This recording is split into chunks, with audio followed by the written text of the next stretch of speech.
Magandang umaga po sa bawat isa. I know na napakasarap na makipag-fellowship sa ating mga kapatiran.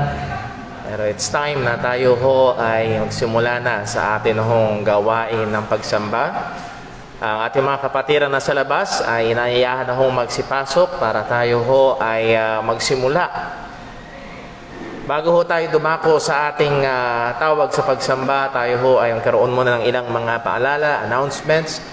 Sa biyaya ho ng Panginoon, ang atin hong mga gawain simula nung nag-pandemic, simula pa nung March, ay nagsimula ang ating time in the Word, Wednesday and Friday. Ito ho ay tuloy-tuloy. Minsan lang itong pumapalya kapag may karamdaman ako. So, purihin ang Panginoon sa mga teknolohiya na available sa atin. Please do pray na kumilos ng mabilis ang mga internet provider, particularly ang Converge dito ho sa atin para ho maibalik ho ang supply ng aming wifi. Sa ngayon nakikisagap lamang ho kami at yun ang mahirap, madalas ma-cut yung wifi connection kapag ho ganun. So pakisama sa prayer ho yun. Pero Lord willing, this coming Wednesday, time in the Word, 6 p.m. And also pag Friday, mga kapatid, I would like to encourage everyone, ating mga kapatid, pag Friday, meron ho tayong prayer meeting. It's an online prayer meeting. Pagkatapos ng time in the Word, at yun ay through Facebook Room. So lahat halos ay meron ng Facebook. So hindi na kailangan mag-install ng bagong app para ho dito. So gusto namin kayo anyayahan at isa yung magandang time na makapag-fellowship din sapagkat merong konting kamustahan and then prayer request at tayo ay sabay-sabay na mananalangin. And last Friday, we were pleasantly surprised. Pagkatapos namin mag-pray, ay dun sa screen, biglang nahandun na, kumpleto na ang pamilya Sausa. Dumating si Brother RJ Sausa, nakarating siya ng safe. At salamat sa Diyos, isang araw lang ang kinailangan para makuha yung swab test niya, yung resulta ng swab test at negative. At siya ay sa wakas, for so long a time, I believe almost 4 months, kapiling niya rin yung kanyang unika iha. So, salamat ho sa Panginoon sa pag-iingat niya kay Brother RJ. And also, so again, I would like to encourage you na sa Friday, nawa, magkasama-sama ho tayo sa atin hong prayer meeting. Pag-pray natin patuloy ang ating mga kapatiran, may mga karamdaman si Brother Dave. Thank you for your presence today, Brother Dave. At alam ho natin yung dinaanan nila sa bagyong Ulysses, yung patinting baha. At nawa, kung tayo ay magiging tulong pa sa kanila at gamitin ng Panginoon, yan ho ay isang magiging magandang bagay. At pag-pray natin, nawa, yung botox na ginawa kay Brother Dave ay lalong maging epektibo pa. Sangayon sa kanya hong sinabi last Friday ay nag-improve na kahit kaunti yung kanyang paglunok, yung kanyang pagsasalita na medyo na-epektuhan ho nung procedure po na yun. So, patuloy natin ilapit siya sa Panginoon. Okay, so yun lamang ho ang atin hong mga announcements. Pag-pray ho natin ang ating mga kapatiran na sana ay patuloy pa tayo magkasama-sama sa atin hong pagsamba. Patuloy natin. Remind ko lang ho ang bawat isa, maintain pa rin natin yung physical distancing, maintain pa rin natin ang atin hong mga minimum health standards para ho sa patuloy nating safety.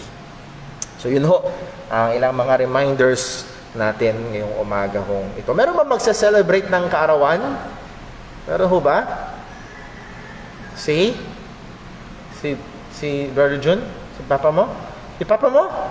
Si Brother Jun Alerta, kailan po? Bukas! November 30. Hindi ko na makakalimutan yun. Sapagkat anniversary din namin bukas, November 30. So, advance happy birthday, Brother June. Hindi ko na tatanungin kung gano'ng kabata. Pero advance happy birthday. At kami naman ho ni Sister Jonah, bukas ay 2 years na ang amin hong pagbuhay mag-asawa. And it has been a great, great blessing. Napakabiyaya ng Panginoon. Meron pa ho ba? Mag-birthday, mag-anniversary itong linggong ito? Wala na. So kung meron ho tayong mga kapatiran nakatutok online, kung meron kayong alam, please let us know para mabati ho natin. Ngayon ho ay dadako tayo sa atin hong sandali ng katahimikan. Ito ay para manalangin, hingin ang gabay, tulong ng Panginoon at tayo ay maging handa sa ating pagsamba sa Kanya. Manalangin po tayo.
Tayo po'y manalangin. Panginoon naming Diyos, aming Ama sa langit, sa iyo kami ay muli nagpapasalamat, nagpupuri sa dakilang pagmamahal na iyong pinahayag sa pamamagitan ng pagbibigay ng iyong bugtong na anak upang sa amin ay magligtas. Purihin ka. Salamat po, O Diyos. Salamat, O Diyos, sapagkat ikaw ang kumilos. Ikaw, Panginoon, ang nagbigay ng kaparaanan upang kaming mga makasalanan ay magkaroon ng kaligtasan. At ikaw din ang kumilos sa aming mga buhay. Binuksan mo ang aming mga puso. Binigyan mo kami ng pananampalataya at pagsisisi upang kami ay makalapit sa aming Panginoong Hesukristo. Salamat po. Alawa, O Diyos, bilang iyong mga iniligtas, kami ay iyong inutusan sa unang araw ng linggo ay magtipon-tipon upang alalahanin, ipagdiwang, purihin ang dakilang kaligtasan na iyong ginawa. Sambahin ang iyong dakilang pangalan na karapat-dapat. Salamat po, O Diyos, na meron kaming pagkakataon na magpalakasan sa isa't isa. Pagkakataon na sama-samang dumalangin, umawit, itaas ang iyong dakilang pangalan. At ganun din, pakinggan ang iyong salita. Tulungan mo po kami, Panginoon, na nawa lahat ng aming gagawin ngayon ay hindi lang isang maging kasanayan, kundi tunay na pag-aalay ng pagsamba sa iyo. Sa aming pag-awit, ay maluwalhati ka namin. Sa aming pagkakaloob, ay mapuri ka namin. Sa aming pananalangin, tunay kami makipag-usap sa iyo. At sa aming pakikinig ng iyong salita, kami nawa ay mapagpakumbaba na magpailalim sa otoridad ng iyong mga salita. Ama, ikaw po patuloy na kumilos. Paalala mo sa amin ang katotohanan na hindi ka malayo kundi malapit, na ikaw ay naririto at saksi sa lahat ng aming gagawin at tanglaw mo ang kalagayan ng aming mga puso at isipan. Paalala mo rin, O Diyos, sa aming mga kapatiran na nakatunghay mula sa kanilang mga tahanan, na hindi ka malayo sa kanila, na naroon ang iyong presensya.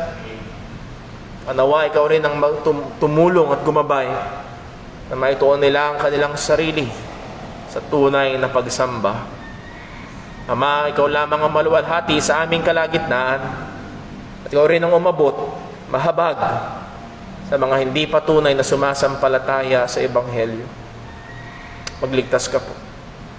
Lahat ng ito'y dalangin namin sa pangalan ng aming Panginoong Hesukristo.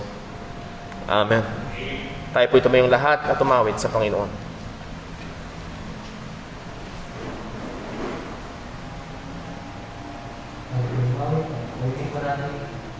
Christ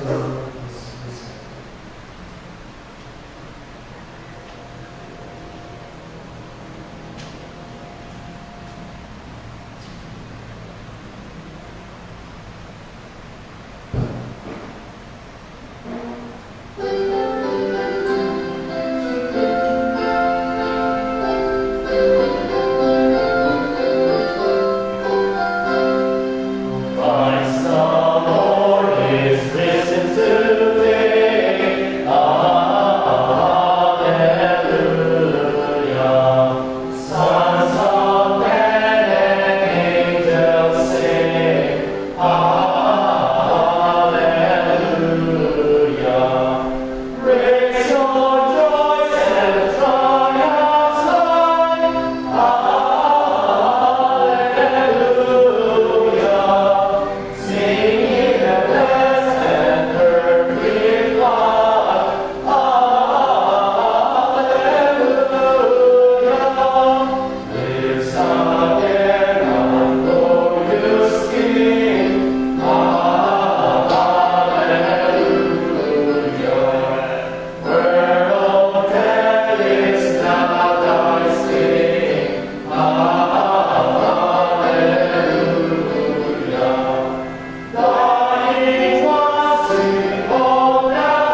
verse 1 hanggang 7. Topic 4, verse 1 hanggang 7. Itabay ko na, basahin. Ready? Read. How amiable are thy tabernacles, O Lord of hosts!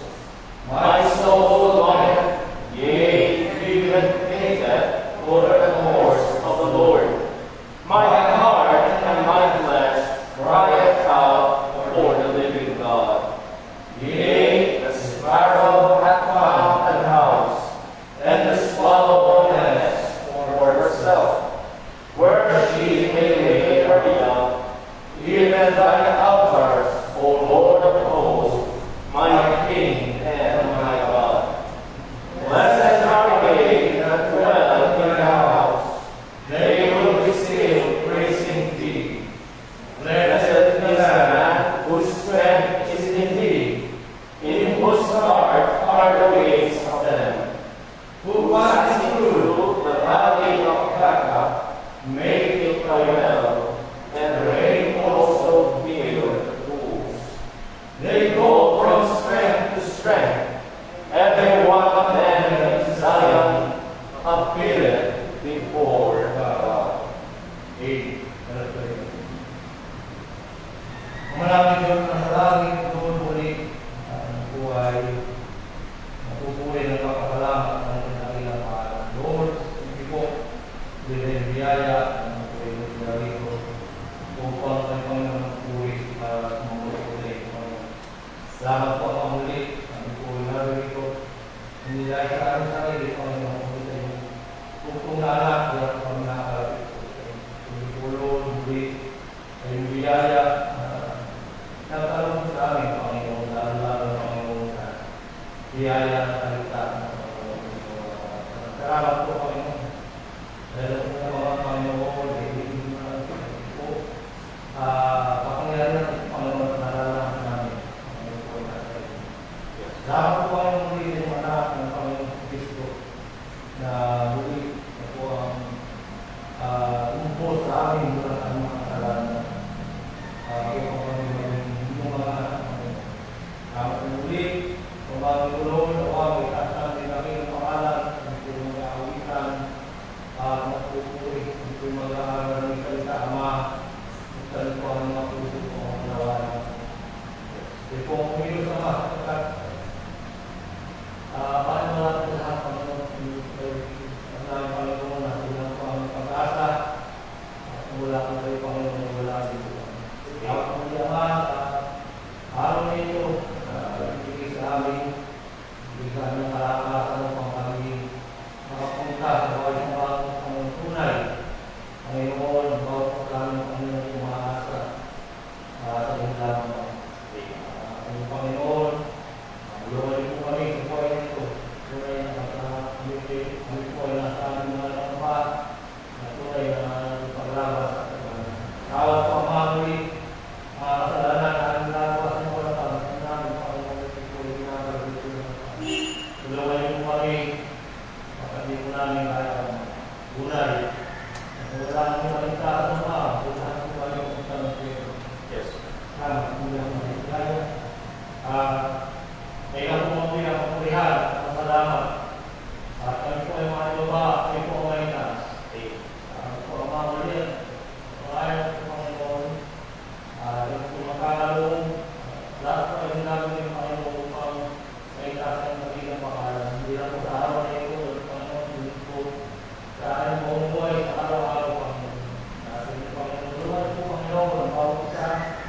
Hindi Panginoon, ang aming pastor, sigurado po. Tulungan po niya, Panginoon, hindi po siya ng biglang. Upang yung mga tupa, Panginoon, natin yung pakain ng Panginoon kita. Sa purong salita, Panginoon, ito po siya karunong na hindi po siya kalakasan sa kanilang kawalan. Tulungan po Panginoon, ang tawag na tulong po, gawain, hindi po sa kanya. Salamat po Panginoon, salamat po Panginoon na adversary, salamat po Panginoon, bigaya sa kanya. Nagawa Panginoon, ay pagkakilong Panginoon, ang pagkasama, salamat po Panginoon, ang pag-ibig po sa inyo. Panginoon, salamat po.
His love with us.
At tayo dadako sa pagbasa ng talatang basihan sa ating pagkakaloob at ating bubuksan ang ating mga Biblia sa 2 Corinthians chapter 9 or dito ho sa atin hong projector screen. 2 Corinthians chapter 9 at basahin ho natin verses 6, 7, and 8. 2 Corinthians chapter 9 verses 6, 7, and 8. Sabay-sabay ho nating basahin. Verse number 6, ready, read. But this I say, he which soweth sparingly shall reap also sparingly, and he which soweth bountifully shall reap also bountifully. Every man according as he purposeth in his heart, so let him give, not grudgingly or of necessity. For God loveth a cheerful giver, and God is able to make all grace abound toward you, that ye, always having all sufficiency in all things, may abound to every good work. Nagpalain po ng Diyos ang pagkabasa ng kanyang mga salita. Let us pray. Panginoon naming Diyos, aming Ama sa langit, muli, patuloy ka naming pinupuri at pinasasalamatan sa iyong dakilang kabutihan, sa iyong patong-patong na biyaya, at lalo't higit sa dakilang kaligtasan na iyong pinagkaloob sa amin. Tunay ang sinabi ng aming inawit, ng aming mga kasalanan ay napako sa krus. Ng aming mga kasalanan, hindi ang kalahati, hindi ang marami, kung hindi ang lahat, ay binayaran ng aming Panginoong Hesukristo. At kami ay binihisan mo ng isang perpektong katwiran. Kaya kami ay may tunay at siguradong kaligtasan. O Ama, nawa ang kaligtasang ito ay tunay na maganap sa bawat isang naririto. O kung meron mang hindi pa mananampalataya ni Kristo, abutin mo siya ng iyong biyaya. Ipakita mo sa Kanya, siya'y makasalanan. Ipakita mo rin ang liwanag ni Jesus na tagapagligtas ng makasalanan. At Panginoon, hindi ka lamang naging mabiyaya sa amin sa kaligtasan, kundi patuloy ka nagiging mabiyaya sa pagkakaloob ng aming mga pang-araw-araw na kailangan, oo, at higit pa sa aming mga kailangan. Salamat, O Diyos, at pinagkakalooban mo kami ng mga bagay na aming na-enjoy. Ang kabutihan mo ay tunay na sagana. Anawa mula sa mga pagkakaloob mo sa amin, ay kami rin naman ay makapagkaloob sa iyo sa mga bagay na aming tinatangkilik na galing sa iyong mga kamay, ay mabigyan din namin ng kapurihan ng iyong pangalan. Panginoon, tunay karapat-dapat ka lamang sa lahat ng ito, pero nabasa rin namin sa iyong salita na ikaw ay Diyos na matuwid, na ikaw ay Diyos na nagagantimpala. Sa nagtatanim ng kakaunti, nandoon ng kakaunting ani. At sa nagtatanim ng marami, nandoon ng maraming ani. At ang kalooban mo sa amin ay patuloy na sumagana sa gawang mabuti. Bantayan mo na, Panginoon, lalo na ang aming mga puso, na magawa namin ang pagkakaloob na ito, na may pagmamahal, may kagalakan, at may pagluluwalhati sa pangalan mo. Lahat ng ito'y dalangin namin sa pangalan ng aming Panginoong Hesukristo. Amen.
So much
Papurihin po ang Panginoon.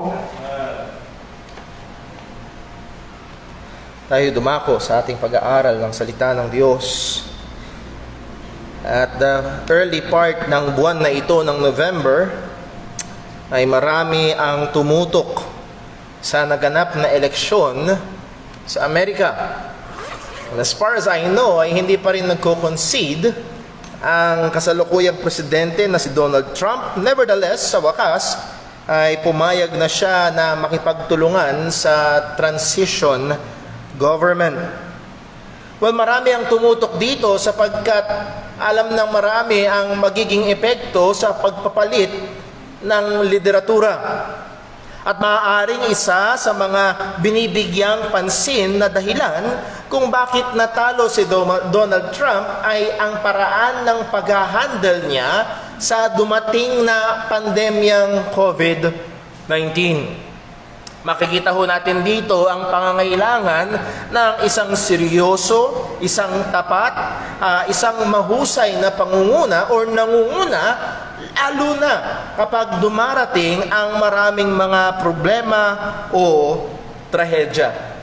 And I would like to say na lalo na sa buhay Kristiyano, sa iglesia ng ating Panginoong Hesukristo, kapag ang iglesia ng ating Panginoon ay nakaharap sa napakadaming hamon, ay kinakailangan tumindig at maging matapat ang mga manggagawa na inilagay ng Diyos sa iglesia.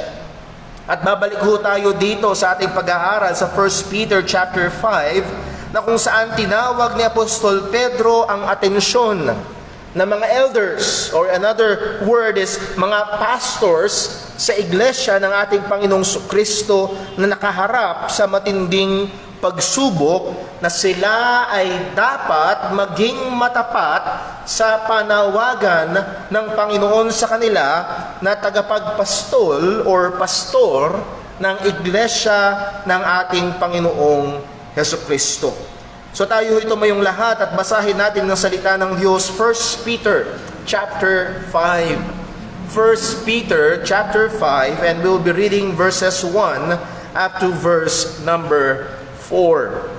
1 Peter chapter 5 verses 1 to 4, babasahin ko ho at pakisundan nyo sa inyong mga Biblia. Ito po ang salita ng Panginoon.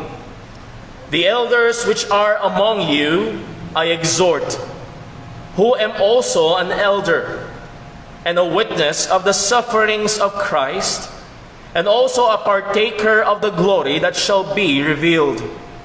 Feed the flock of God which is among you, taking oversight thereof, not by constraint, but willingly, not for filthy lucre, but of a ready mind. Neither as being lords over God's heritage, but being examples to the flock. And when the chief shepherd shall appear, ye shall receive a crown of glory that fadeth not away. Pagpalain po ng Diyos sa pagkabasa ng kanyang mga salita. Hingin natin ang tulong ng Panginoon. Panginoon naming Diyos, aming Ama, muli, kinikilala namin kung gaano kami kahina. Hiwalay sa iyo, wala kaming magagawa. Hiwalay sa liwanag mo, ang mga bagay na ito'y pawang magiging madilim. At hiwalay sa pagkilos mo, Panginoon, ang mga bagay na ito ay hindi makakapagdulot ng kabanalan sa aming mga buhay. Tulungan mo nawa kami.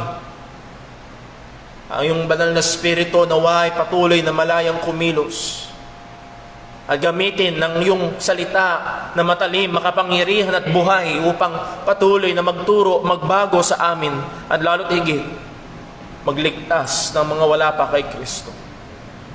Panginoon, hiling namin ang iyong katotohanan, nasa namin ang iyong kalooban, at patuloy nawa naming maitaas ang iyong dakilang pangalan.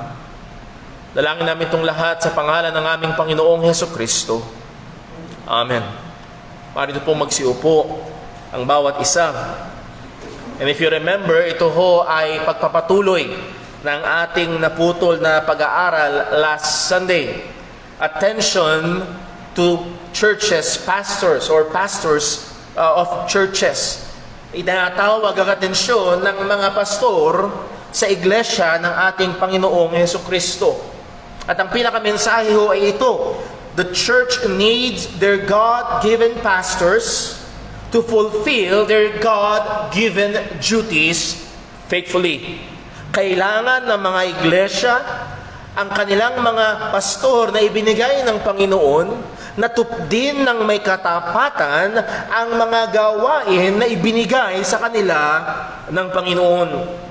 Apat na bagay ho ang ating titignan at tinalakay natin yung dalawa last Sunday, and we will have a review para hindi ho natin makalimutan. Number 1, tinignan natin last Sunday, the need for elders. And also, we looked at the duty of elders. And Lord willing, ngayong umaga, titignan natin the attitude of elders and the reward for elders. Or if I may put another adjective there, the reward for faithful elders. So number 1, reviewin ho natin the need for elders. To be reminded, ang mga sinulatan ni Apostol Pedro ay mga Kristiyano na dumadaan sa sinabi niyang manifold temptations or patong-patong na pagsubok. Ang mga Kristiyanong ito ay dumaraan sa matinding pagdurusa. At habang ang mga mananampalataya dumadaan sa matinding pagdurusa, patuloy silang tinatawag ng salita ng Diyos sa matapat, sa banal na pamumuhay bilang mga tagasunod ni Kristo. Na sila ay dapat mamuhay ng may mabuting patotoo, nasan man sila naroroon, sa gitna man ng lipunan, sa loob man ng pamilya, sa lugar man ng trabaho, ang mga Kristiyano ay dapat mamuhay o ibuhay ang kanilang pananampalataya. Tayo ay tinatawag, o mga mananampalataya ay tinatawag sa isang tapat na pamumuhay. At para mangyari ito, ay tinawag ang pansin ang mga nangunguna sa iglesia ng ating Panginoong Hesukristo. O let me correct a word na sinabi ko, hindi para mangyari, kundi para makatuwang na mapangyari ang bagay na ito, ay tinawag ang pansin ng mga nangunguna o mga pastor sa iglesia ng Panginoong Jesus. Sa chapter 5 verse 1, ang sabi, the elder which are among you I exhort. Mula chapter 1 verse 1 hanggang chapter 4 hanggang dulong verse, sinasabihan ni Pedro ang mga mananampalataya, ito ang kailangan nyong gawin, kailangan maging handa, ito dapat ang inyong kailangan isipin, ito dapat ang maging pamumuhay niyo. At ngayon naman, binigyang pansin ang mga pastor na tutuwang, na gabay, na magiging kagamitan upang ang mga mananampalataya ay maibuhay ang mga katotohanan ito. Sinabi ho dito sa verse 1, actually, pag titignan natin sa Greek, pinaliwanag natin last Sunday, there is that word, therefore. Therefore, elders. So, nandoon ang matinding pangangailangan, nandoon ang mahirap na kalagayan, kaya nga ang mga pastor. Kailangan sila na lalong maging tapat. Kailangan ng mga manggagawa na lalong gawin ng may kasipagan ang mga gawain na saan sila tinawag ng ating Panginoon. Nakita ho natin ang pangangailangan at ang katotohanan na mga manggagawa ay regalo ng Panginoong Hesukristo sa iglesia. Yes, merong mga hindi pastor kung hindi impostor. Merong mga tao na talagang ang gawain ay mang-abuso, manlamang at pirahan ang mga tao. Nevertheless, ang katotohanan ay si Jesus ay nagbigay ng regalo ng mga tunay na pastor na mga ngalaga sa mga tupa ng ating Panginoong Hesukristo. They are Christ's gift to the church. And then number 2, nakita natin that they are Christ's tool for the sanctification of the church. Ephesians chapter 4, nakita ho natin verse 11 and 12 that we kailangan at ginagamit ang mga manggagawa upang sila o mga mananampalataya ay patuloy na lumago sa pananampalataya nila kay Kristo. At isa sa mga pinunto natin ay ito, yes, ang mga pastor ay tao lamang niligtas mga makasalanang niligtas sa biyaya ng Panginoon.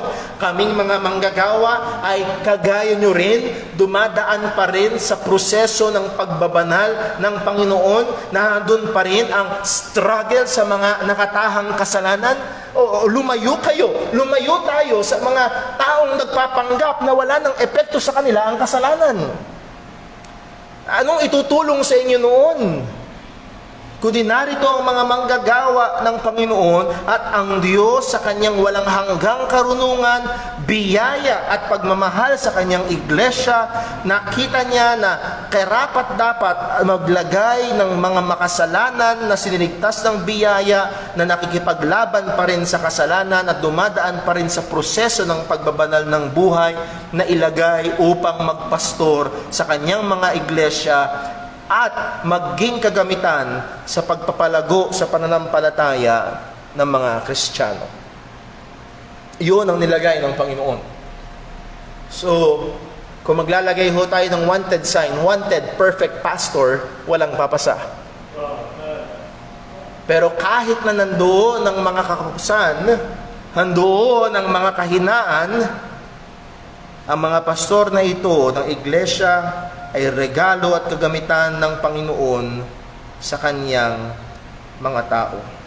So manalangin ho tayo sa Panginoon na patuloy pa ang Diyos ay tumawag ng mga lalaki na may katapangan, may kasigasigan at may katapatan na tupdin ang mga gawain na ito.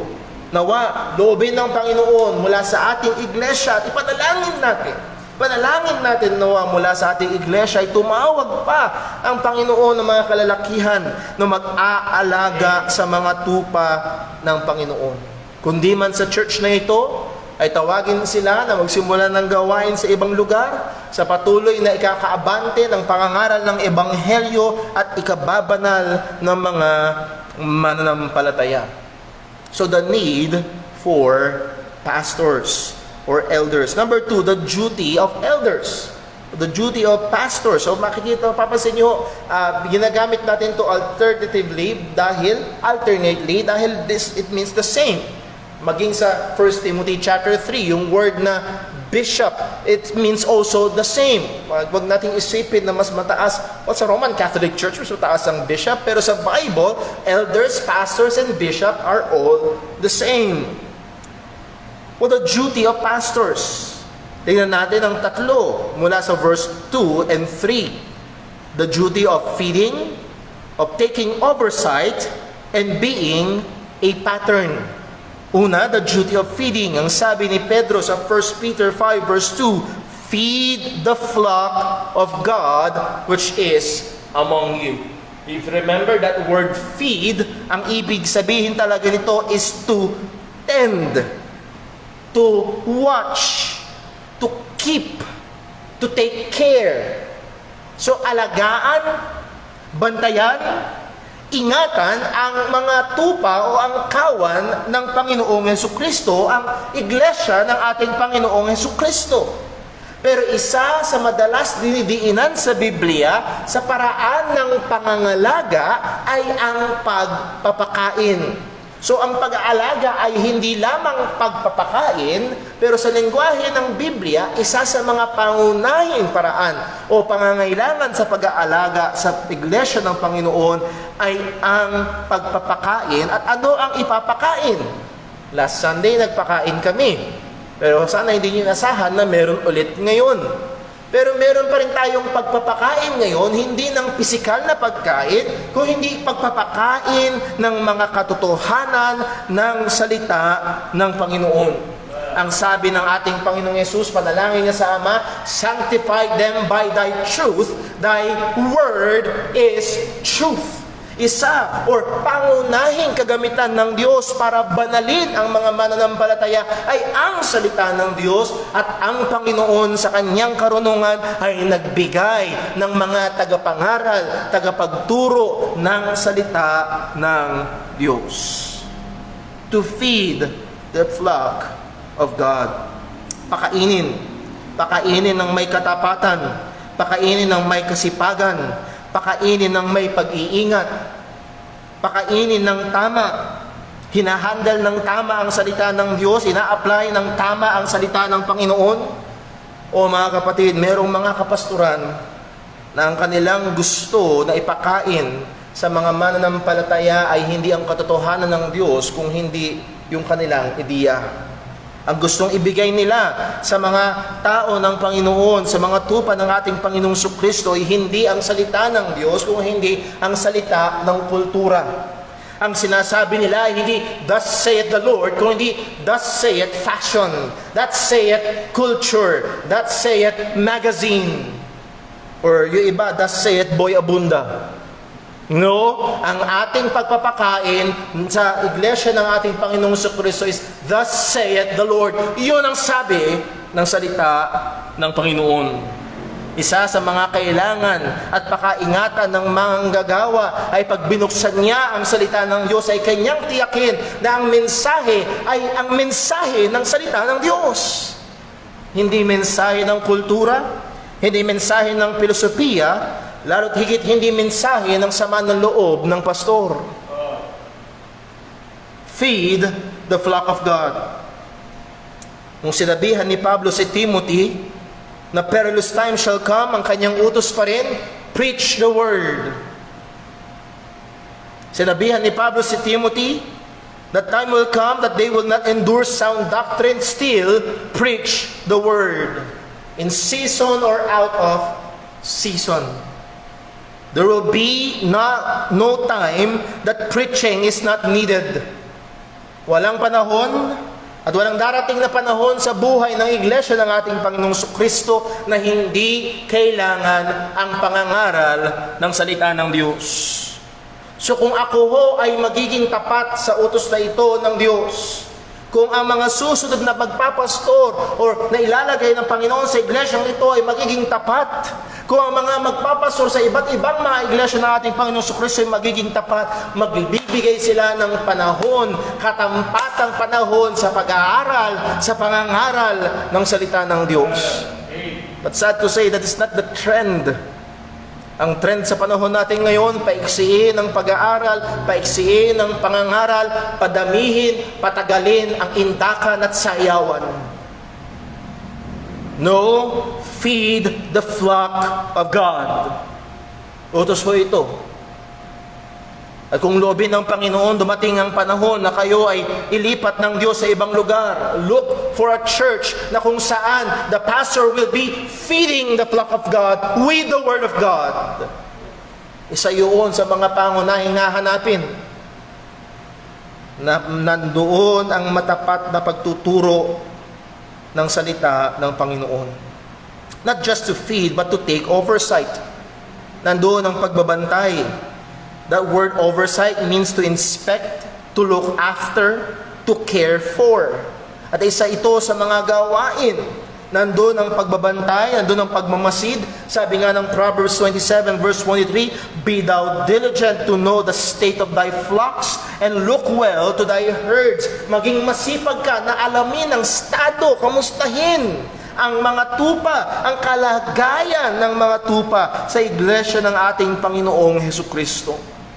Mahalaga na tayo ay mapaalalahanan, mahalaga na si Brother Paul ay mapaalalahanan na ang trabaho ng pastor ay hindi lamang tumayo sa likuran ng pulpito pag araw ng linggo at mangaral. Sana ho hindi nyo na-miss. Binigyan natin ng diin. Isa sa mga pangunahin, kung merong nasa priority, number 1, na gawain ng pastor ay ang matapat na pangangaral, pero hindi lamang number 1 ang gawain niya. Meron din siyang gawain na pangangalaga sa mga tupa. So naroon ang kanyang dapat kasipagan na bigyang pansin, bigyang pag-aalaga, alamin ang kalagayan ng mga mananampalataya sa iglesia ng Panginoon kung saan siya ay inilagay ng Diyos. At alam ko, iba-iba ang kalagayan. Iba-iba ang problema. May mga pagkakataon na si Brother Paul nagte-text, tumupunta, tumatawag, kinakausap, nangangamusta.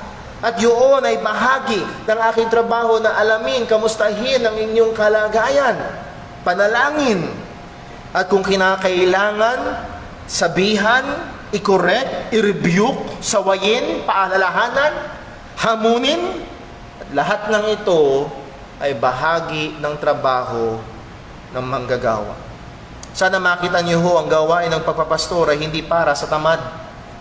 Hindi ito isang gawain na paunti ng paunti, kung hindi padami ng padami. Walang tupa sa walang tupa sa kawan ng Panginoong Hesukristo na walang pinagdadaanang problema o nilalaban ng kasalanan. Ang mga bagay na ito ay dapat bigyang pansin ng pastor na inilagay ng Panginoon. So hindi ho ito trabaho para sa tamad, hindi ito maliit na trabaho. Sabi nga ho ni Pablo kay Timothy sa 1 Timothy chapter 3, he that desired the office of bishop, he desired a good work. It is good, but it is work. Ito ay trabaho at tuloy-tuloy, at tuloy-tuloy, at tuloy-tuloy. Not just to take oversight, ang sabi rin ng Panginoon, to be patterns, to be examples. 1 Peter 5 verse 3, neither being lords over God's heritage, but being ensamples to the flock. Ibig sabihin ng ensamples ay pattern. Siya ay isang manggagawa at isang kapatid at kapwa tupa na susundin or susundan. Kailangan siya ay magpakita ng isang buhay na huwaran ng pagmamahal sa Diyos, pagmamahal sa kapatiran, pagsunod sa gawa, sa kalooban ng Diyos at sa mga kautusan ng Panginoon. At ako ang unang a-admit, kulang tayo doon. At siguro kahit yung pastor na 60 years na nagpapastor sa iglesia, ay sabihin kulang, patuloy at patuloy at patuloy. At alam niyo ho, ang maganda rito sa sinabing examples, ibig sabihin, kasama niyo ho akong lumalakad. Hindi ho ito, parang ang pastor ay nasa pedestal, nakataas na parang statwa at larawan ng kaperpektuhan. No, kasama niyo ang pastor na lumalakad sa lakad ng buhay, nakakaranas ng kabigatan, dumadaan sa problema, lumalaban sa kasalanan, pero nandoon dapat ang pagiging halimbawa ng isang manggagawa. To be an example. So, ang isang manggagawa hindi dapat nakatago lamang sa kanyang opisina, hindi dapat nakatago lamang sa kanyang mga libro, hindi lamang nakatago sa likuran ng pulpito, kung hindi kasama at namumuhay na pagmamasdan ng mga kapatiran. The need for elders, the duty of elders. O pangatlo, tignan ho natin the attitude of elders. The attitude of elders. So sa Tagalog, maaaring sabihin ito ang saloobin ng pastor. Habang ginagawa niya ang trabaho ng pagpapastor, habang ginagawa niya ang pangangaral, habang ginagawa niya ang pagbabantay, habang ginagawa niya o tinutupad niya ang pag-aalaga sa tupa, sa iglesia ng ating Panginoong Jesucristo, ano dapat ang kanyang saloobin? And but by that very word, the word saloobin, ito yung nasa loob. Nakikita mo yung ginagawa, naririnig nyo yung pangangaral, pero ano ang nasa sa loob? So what is the attitude or the disposition of the elders as they carry out their God-given task? Ano dapat ang motibo? Ano dapat ang saloobin? Ano dapat ang nasa sa puso ng isang manggagawa habang ginaganap niya ang mga bagay na ito? At isang mahalaga na bagay at katotohanan na makikita ho natin dito, hindi lamang nakatingin ang Diyos sa ating mga ginagawa. Nagbibigay din ang Diyos ng atensyon sa nilalaman ng ating puso. Hindi lamang sa resulta, hindi lamang sa mga nagiging kaganapan o mga ginagawa o kabisihan ng kamay na katingin ng Panginoon, kundi nagbibigay ng atensyon ng Diyos maging sa kondisyon ng puso ng manggagawa sa iglesia. Anong motibo ang natutulak sa Kanya? Anong pag-ibig ang nilalaman ng puso niya? Tandaan ho natin na pwedeng gawin maging ang pinaka mga banal na gawain ng may maling motibo.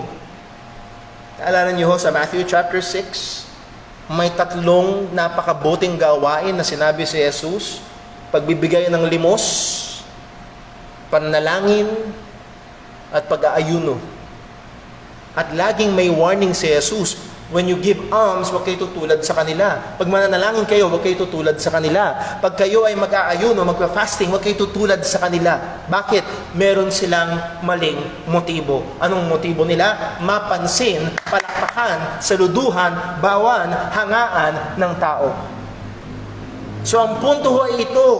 It is just not the act na binibigyan pansin ng Panginoon, binibigyang halaga ng Diyos, o tinitignan ng Diyos ang nasa sa loob.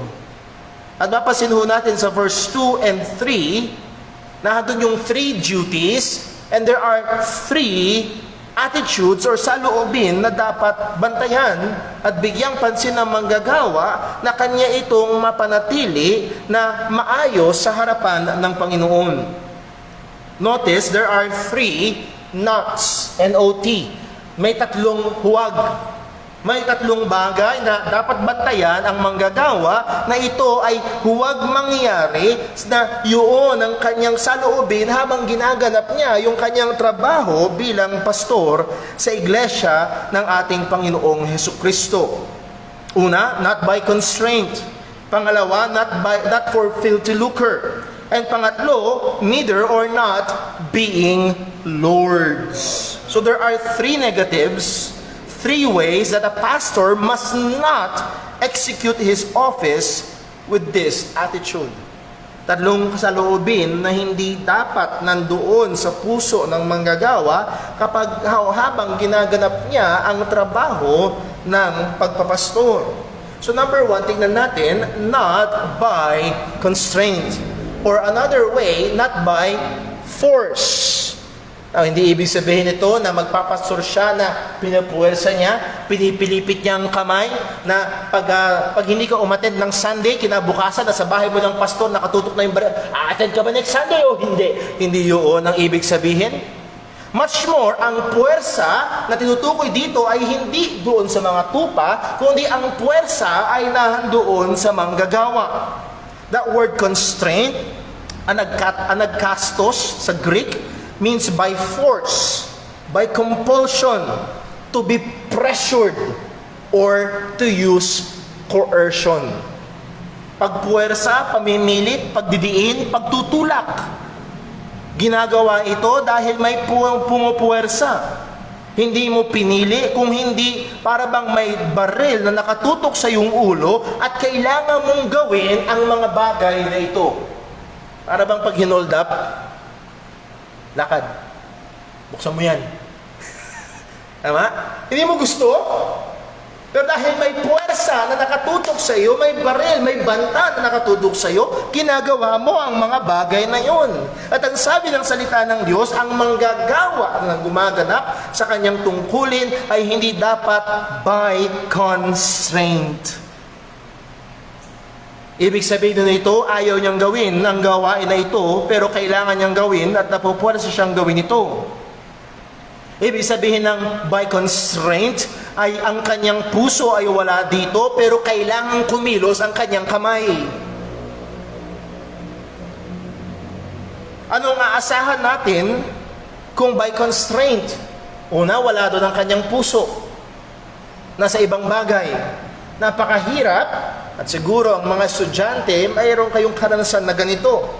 Online ang inyong pag-aaral, ang hirap ng inyong homeschooling, yung module, sinusubukan yung unawain, at alam nyo, ang puso nyo ay nasa Mobile Legend. Yun ang gusto nyo. Ano ginagawa mo? Bakit? Hawak ni nanay ang tsinelas. Hawak ni tatay yung patpat. Or hawak ni nanay yung cellphone at hindi mo mahahawakan ng tinggi tapos. Ayaw mo, hindi mo gusto, wala sa puso mo, hindi naman ng isip mo, pero dahil ikaw ay napupuwersa, ginagawa mo. Ang sabi ng Biblia sa pastor, hindi dapat ganun. Hindi dahil napipilitan lamang siya. Wala doon ang puso niya. Ibig sabihin, walang pagmamahal, walang kasigasigan, walang apoy, walang enerhiya, kung hindi ginagawa lang dahil kailangan niyang gawin. Para kang isang manggagawa ng pinaka-desire mo sa simula pa lang ng araw ay tumutok na ang orasan sa alas 5. Gusto mo na lang ay umuwi. Gusto mo na lang ay matapos na ang Sunday, tapos Monday. Ang pinaka-day off ng pastor ay Monday. Kadalasan. Hindi Saturday, hindi Sunday. Yun ang pinaka-busy ng pastor kadalasan. So nahandoon ang kalagayan at nahandoon ng kadelikaduhan pwedeng mahulog dito. At the fact na pinapaalahan at sinasabihan ni Pedro ang mga kamanggagawa niya ay pwedeng mahulog doon ng isang pastor. Well, ano magagawa ko? Ako ang pastor. Parang yung lumang kwento na ginigising nung misis o nung nanay, yung lalaki. Uy, gising na. Tutulog yung tao eh. Gising na, natutog pa ako eh. Malilate ka na sa church. Hayaan mo na. Hindi pwede. Bakit hindi pwede? Ikaw ang pastor. Sige na nga. Wala doon ang puso. Napipilitan. Maaaring magtanong kayo, ano yung mga bagay na maaaring pumilit? Well, una siguro ay expectation. Inaasahan ka at mapapahiya ka kapag tumayo ka nang walang kahandaan. Hindi naman pwede mag-magic trick na lang si Brother Paul dito at patawanin kayo, amen, tapos na. Or by family. At kung hindi magiging maingat ang mga magulang, may mga pagkakataon na literally bine-brainwash ng mga magulang ang mga anak para magpastor. And I have heard a testimony. Nagpastor siya. Bakit? Yun ang gusto ng nanay niya. At nahabag na lang talaga ang Diyos sa kanya at later on siya talaga tinawag at nilagay sa gawain. Hanggang ngayon, naglilingkod ng matapat. Pero sa simula, sabi niya, andito lang ako kasi yun ang gusto ng nanay ko. He was constrained. And there are times they are constrained by situations. Ano naging sitwasyon? Nag-apply sa UP, bagsak. Nag-apply sa UST, bagsak. Nag-entrance exam sa PUP, bagsak. Mag-Bible school na lang ako.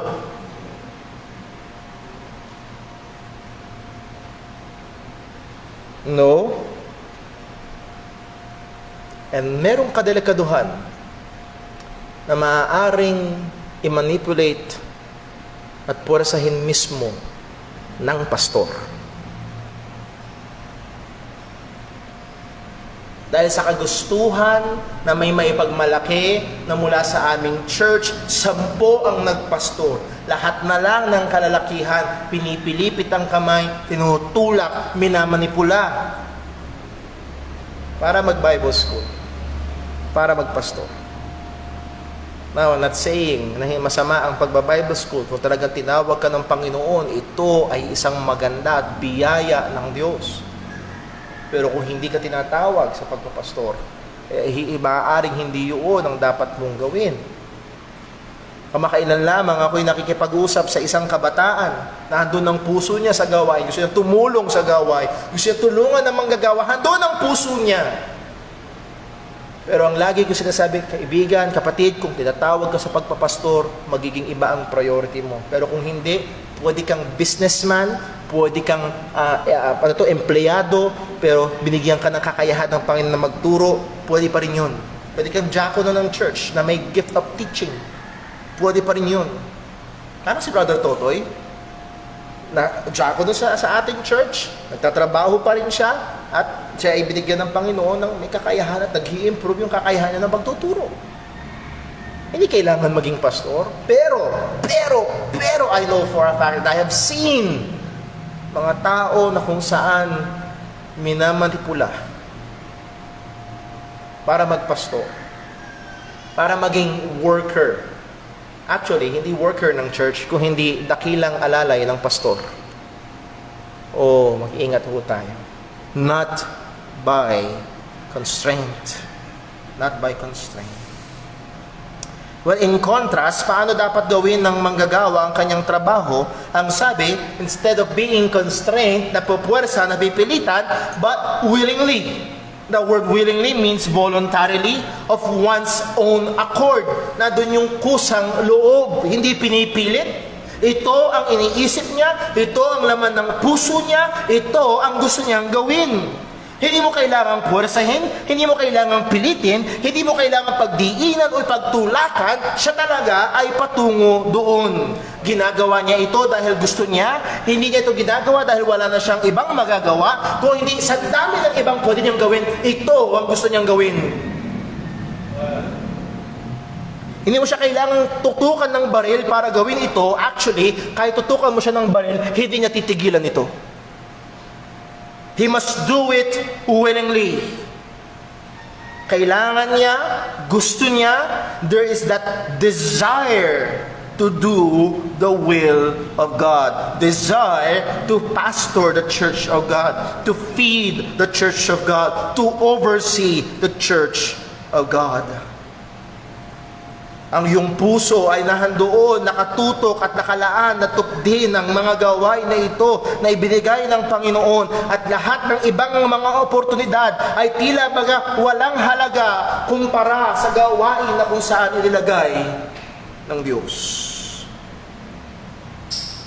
Buksan lang natin sa 1 Timothy chapter 3. At alam niyo, isa sa mga, hindi lang ito, kundi isa sa mga senyales ng tunay na panawagan ng Panginoon sa gawain ng pagpapastor, there will be the desire.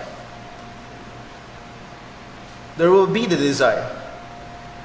At kung merong lumalapit minsan, nagtatanong ho sa akin, Brother Paul, tinatawag yata ako ng Panginoon. Isa sa mga tanong, gusto mo ba? Ang sabi ng salita ng Panginoon, 1 Timothy chapter 3, verse 1, it is a true saying, if any man what? Desire the office of a bishop, he desireth a good work. And that word desire, yung dalawang desire doon, ay two different Greek words. At yung unang Greek word, yung unang desire, ang ibig sabihin, aregomai, ibig sabihin to stretch oneself. Alam niyo yun, yung may inaabot kang mataas. Kailangan mong i-stretch yung sarili mo. O halimbawa, nasa kama ka, tinatamad kang tumayo, may nahulog. Naranasan niyo yun? Nagpupumilit ka, ini-stretch mo yung sarili mo. Na minsan sa sobrang stretch, may matanda na talaga ako. Ni-stretch, there is that effort para abutin. Hindi lang ito desire na, parang maganda yon. Kung hindi, gusto kong gawin ito. Gusto kong paghandaan. Ito ang laman ng puso't isipan ko. There's that willingness to do the task given. Ito dapat ang kalagayan ng puso ng isang manggagawa. Ang sabi ho ni Pablo sa 2 Corinthians chapter 12 verse 15, 2 Corinthians 12:15, ang sabi ni Pablo, and I will very gladly spend and be spent for you. Yun ang puso ni Pablo. Willing ako to be spent and willing ako to spend and to be spent. Sabi sa willing akong magsuko ng mga bagay-bagay na meron ako at willing din akong ibigay maging ang sarili ko. Yun ang kalagayan ni Pablo. At yun ang kalagayan dapat ng puso ng isang manggagawa. Would to God na siya'y tumawag ng mga kalalakihan mula sa ating iglesia, sa ating lugar, o saan mang mga iglesia na tumawag siya ng mga kalalakihan na ang puso ay nakatuon, nakatingin sa gawain ito at hindi napopuwersa kung hindi nandoon ang pagnanasa na talagang paglilingkuran ng Diyos sa pamamagitan ng paglilingkod sa iglesia. So, the attitude, it must be willingly. Number 2, it must be of a ready mind. So, una muna yung negative, then the positive, not for filthy lucre. That's an old English, filthy lucre, meaning the word filthy, sordid, disgusting, dirty, unclean. Sa madaling salita, maruming paraan ng pagkita. Alam niyo ho yun? Madalas sinasabi yun sa mga telebisyon, di bali ng maliit, di bali ng mahirap, pero marangal na trabaho. At meron naman mga tao, yumayaman, pumapasok ang pera, pero sa madumi, sa marahas, sa pangit na paraan. And what more can be more dirtier? Ano pa ang mas dudumi? Ano pa ang mas sasama? Ano pa ang mas kahindik-hindi, kalimari-marim na paraan ng pagkita sa paggamit at pilipit ng salita ng Diyos para abusuhin at magkamal ng pera mula sa mga tao ng Panginoon? Meron bang gumagawa nun? Yes! Pangalanan ko isa? Jesse Duplantis. Sabi niya sa church niya, nag-reveal sa akin ng Diyos. Gusto ng Diyos na bumili ako ng jet plane. Mind you, kung di nagkakamali ng tanda, meron na siyang 2. At bibili siya ng pangatlong jet plane. As in, private jet. Sino gagastos nun? Saan niya kukunin ng pera nun? Sa mga miyembro. Mga kapatid, baka next Sunday, na naginip ako, sabi ng Diyos, bumili ako ng Mercedes-Benz. Purple, dyan sa likod, may Mercedes, kaya lang pahiga ang sakay. Mga kapatid, maraming mga tao na niloloko ang mga miyembro para magkamal, makakuha ng salapi. Ang sabi ni Pablo sa 2 Corinthians chapter 2 verse 17, "For we are not as many which corrupt the word of God." And that word corrupt meaning to peddle, to retail, to make money from the word of God. Ginagawang negosyo. O hindi dapat ito ang kalagayan. At hindi lamang pera ang pwedeng mag-gain ng isang manggagawa, kundi yung iba ang gusto nilang mag-gain ay katanyagan, reputasyon. Gusto nila na pag sila dumadaan ng mga tao yumuyuko sa kanilang harapan, sila tinatawag na matataas na mga titulo at para bang sila ay artista na hinahangaan. O yung iba, hindi lamang pera, hindi lamang katanyagan ang habol, alam niyo ho. At mag-ingat ho kayo lalo na sa mga kababaihan. May mga pastor na ang habol ay kababaihan. Magsisinungaling ako kung walang ganito. But there are cases ng pinakamababang numero na narinig ko, isang kilalang pastor, 4 na po ang ginalaw sa church. Meron pang isa, kaya pala masipag sa pagtuturo sa mga bata, kaya pala nagpapakain sa mga bata. Inaabuso niya yung mga bata. Sexual gain ng gusto. Maging maingat tayo. Not fulfilled to lucre, pero ang sabi dito, what should be the state ng isang manggagawa, but of a ready mind. May handang kaisipan. Halos kahawig ito nung sinabi na willingly, there must be enthusiasm, there must be eagerness, readiness. Ang isang tao na nasa ministeryo ay hindi dapat para magkamal ng mga maruruming salapi o pera at gusto niyang gawin ito para hindi para sumikat, kung hindi nahandoon ang kanyang handang kaisipan. Handon ang kanyang kasigasigan, nandun ang kanyang kahandaan na hindi man magtangkilik ng salapi, hindi man siya sumikat, hindi man siya mataas. Actually, pagdating sa ministry, ang kadalasan mangyayari, imbis na ikaw ay makakuha, madalas ikaw pa ang gagasta. I'm not saying na walang there are, sa biyaya ng Diyos, mayaman na sila nung sila tinawag at sila ay mayamang pastor. Pero generally, sabi nga ni Pablo, I'm willing to spend and be spent. Maaari na dumating ang panahon kagaya, again, remember sa context ng 1 Peter, anong kalagayan ng mga Kristiyano? Persecuted.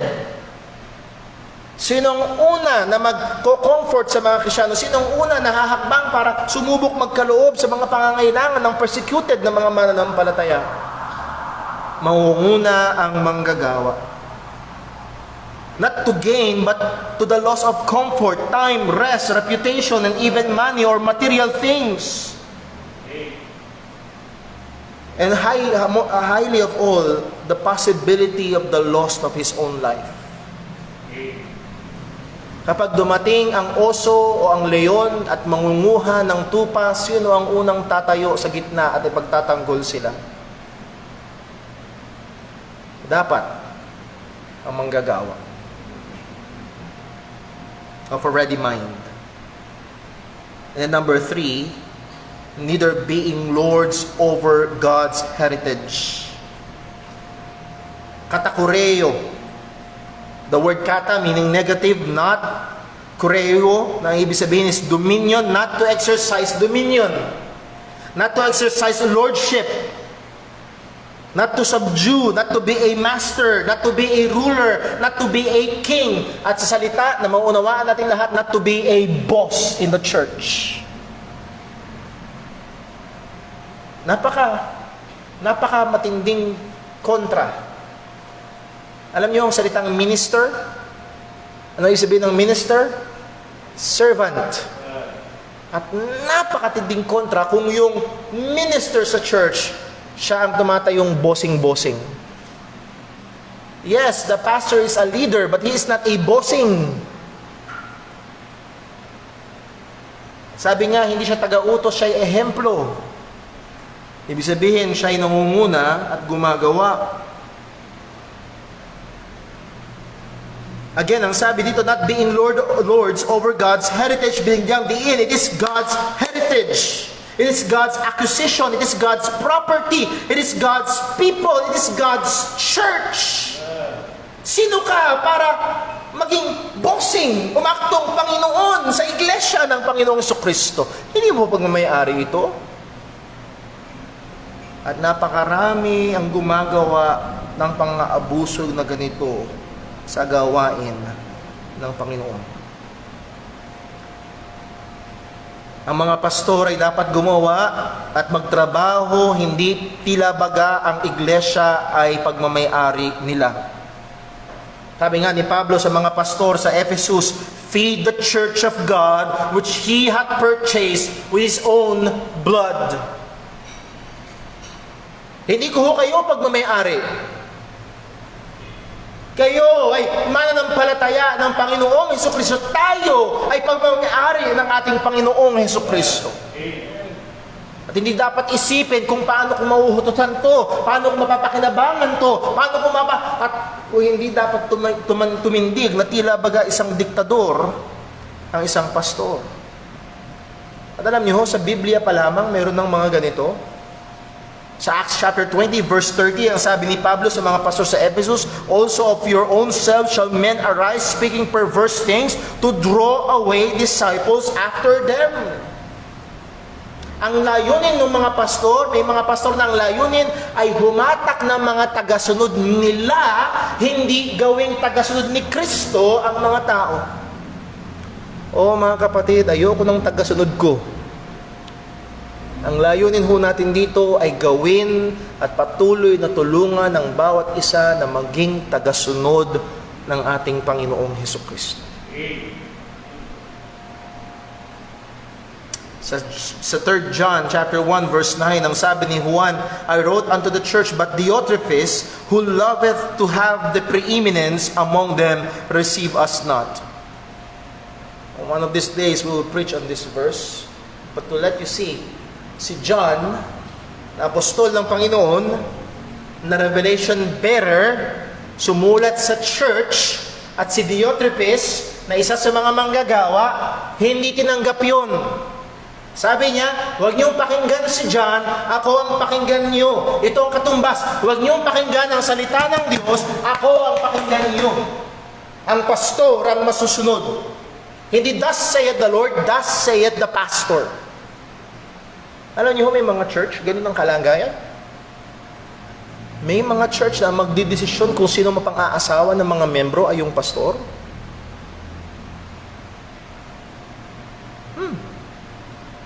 May mga churches na ang magdidesisyon kung ano ang kursong kukunin ng mga membro ay ang pastor. Alam mo, merong church na magdidesisyon kung anong hawi ng buhok mo o gupit na gagawin mo sa sarili ang pastor. Lahat na lang kukontrolin. Not being lords. Rather than being lords, being example.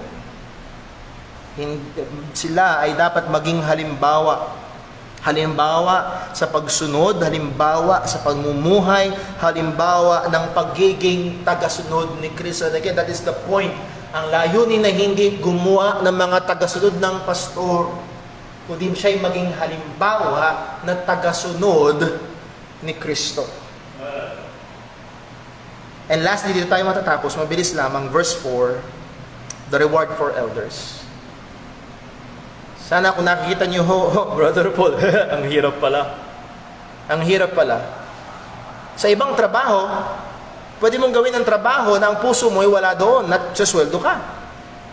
Sweldo lang ang usapan. Tama? Pero mga kapatid, sa gawain dito sa church, hindi lamang gawa ang titignan kundi kalagayan ng puso. Pero let this be an encouragement. Verse number 4, ang sabi ni Pablo, and when the chief shepherd shall appear, gusto ko lang sabihin dito, the chief shepherd will appear. Darating ang may-ari. Babalik si Jesus. At bawat manggagawa, ang bawat pastor ay tatayo sa harapan ni Kristo at magbibigay sulit kung paano niya pinagpastulan ang iglesia ng ating Panginoong Jesucristo. When the chief shepherd shall appear, ye shall receive a crown of glory that fadeth not away. And sino yung ye? Ang assumption dito, yung ye ay mga elders na susunod at gagawa sa kanilang tungkulin ng may katapatan at may tamang kalooban, and they will receive a crown of glory. Isang putong. Ibang interpretasyon. Ito ba literal na putong? Kung naalala niyo ho, ang gusto kong maging punto natin, ang diin dito ay ito. Crown of thorns. Saan gawa yung crown? Sa thorns. Crown of life. It is life. It is glory. It is crown of rejoicing. There is rejoicing given. May kakaiba na putong ng kaluwalhatian na ibibigay ang Panginoon sa mga pastol na matapat na ginagawa ang kanilang katungkulan. There will be a reward, and this reward fades not away. Now, liban na isipin niyo mga kapatid, lahat pala ng ating pinag-aralan ay patungkol sa pastor. Actually, hindi ho. Ang lahat ng ito ay applicable sa lahat ng Kristiyano. Ano man ang ating ginagawa, hindi lamang yung ating ginagawa ang binibigyan pansin ng Panginoon, binibigyan din pansin ng kalagayan ng ating kalooban. Sa mga young people, children, obey your parents. Hindi na basta obey, inutusan ka magwalis, nagwalis ka nga.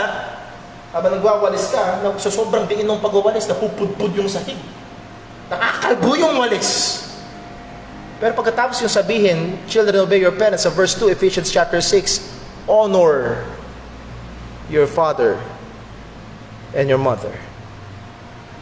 And that word honor, hindi lang nanggagaling sa gawa, kundi nanggagaling sa kalooban.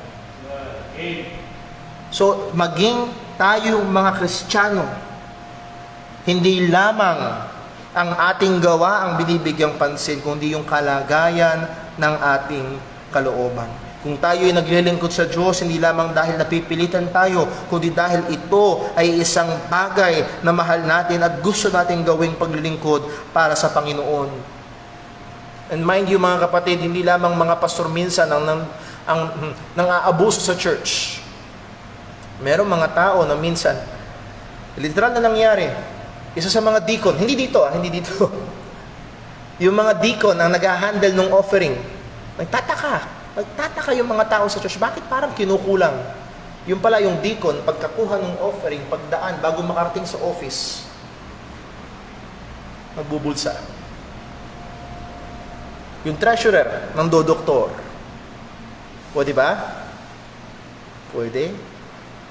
Kung sakali man na tayo ay bigyan ng ministeryo ng Panginoon sa iglesia niya, sa gawain niya, gawin natin na may katapatan at hindi lang para sa ating sariling kapakinabangan. At hindi lamang ang pastor ay may naghihintay na gantimpala. Kundi bawat mananampalataya na matapat na naglilingkod at ginagawa ng kasipagan at may tamang kalooban ng panawagan ng Panginoon ay may gantimpala ang Diyos na hindi nabubura at hindi kumukupas. Nawa, pag-pray niyo ho si Brother Paul.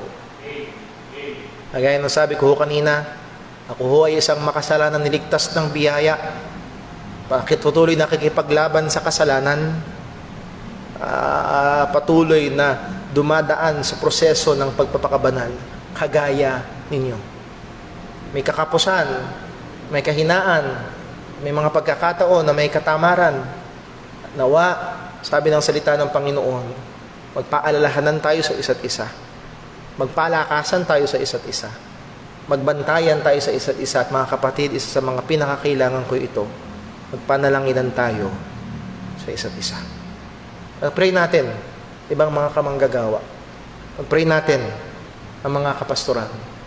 Pag-pray ho natin ang iglesia ng ating Panginoong Hesukristo. Let's pray. Panginoon naming Diyos, aming Ama sa langit, salamat po sa salita mo, sa paalala mo, sa hamon mo, sa pagtatama mo. Salamat sa liwanag. At Panginoon, patawad po. Patawad po personal sa aking mga pagkukulang sa gawain ng pag-aalaga sa iyong iglesia. Tulungan mo po ako na magampanan ang katungkulan na ito ng may kasigasigan at may tamang kalooban. Lord, nawa loobin mo. Mula sa iglesyang ito, tumawag ka ng mga kalalakihan na may katapatan at kasipagan. Nagagamitin mo, hindi man sa iglesyang ito ay sa ibang mga lugar, na paglilingkuran ka ng may katapatan at paglilingkuran ng iyong iglesia ng may pagmamahal. Lord, mahabag ka rin sa ibang mga manggagawa. Nandoon ang kanilang pagtitiis, pagsisipag. Tulungan mo sila. Ilayo mo sa tukso. Patuloy mong bigyan ng dagdag na pananampalataya, pagmamahal sa iyo at sa mga tupa na kanilang pinagpapastulan. Tulungan mo po. Manawa, O Diyos, kami sa iglesyang ito, patuloy mong masumpungan na nagkakaisa, nagmamahalan, oo, nagpapaalalahanan. At lahat ng ito ay para sa kaluwalhatian ng iyong dakilang pangalan. Dalangin namin itong lahat sa pangalan ng aming Panginoong Hesukristo. Amen. Stay po tayong lahat. Tayo po'y umawit sa Panginoon.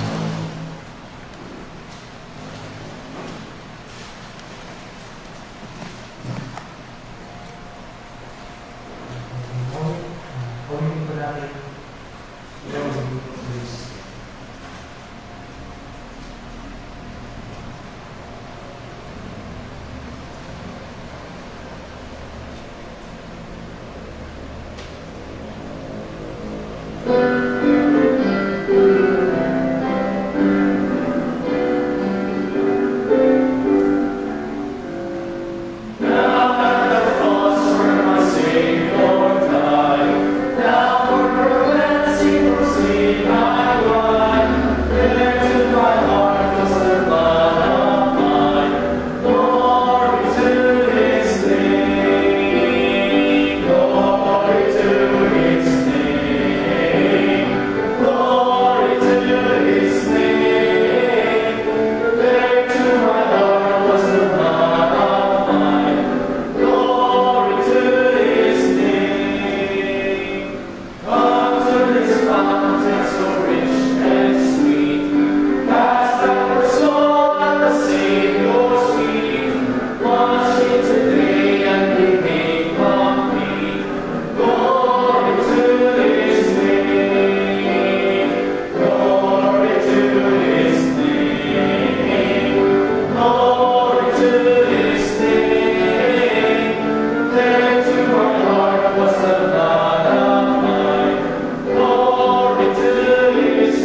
O muli ho mga kapatid, maraming salamat sa bawat isang naririto.